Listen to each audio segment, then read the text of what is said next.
A man involved in a road rage incident with a San Antonio police officer is raising new questions about the shooting that landed both of them in the hospital. Charlie Cooper's live at the parking lot where it happened, and Charlie, the father, understandably has questions. What are some?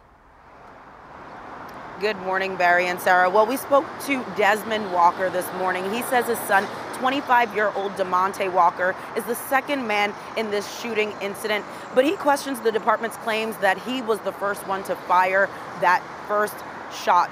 Now, either way, Chief McManus says this type of stuff happens far too often, where people argue or have road rage, and then it turns into something even more violent. Now, SAPD tells us Walker claims the officer cut him off on Interstate 10 near West Avenue. They pulled into the parking lot here at All Stars Gentlemen's Sports Club, and that's when police say both men got out of their cars and started shooting at one another.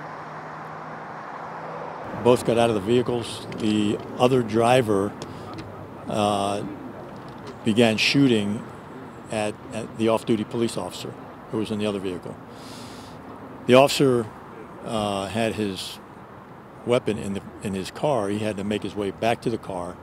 He retreated back to the car, retrieved his weapon, and returned fire.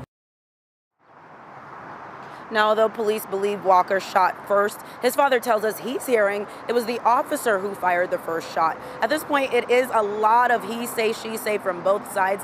But ironically, Walker's family sent him from Chicago to San Antonio 5 years ago to avoid the gun violence in Chicago that actually took the life of his older brother years ago. Now, the officer was shot 6 times, and that officer is expected to survive. As for Walker, he was shot 3 times, and the passenger in his car was his wife's cousin. She was grazed in the head by a bullet. All of them are at local hospitals right now, expected to survive this morning. Back to you.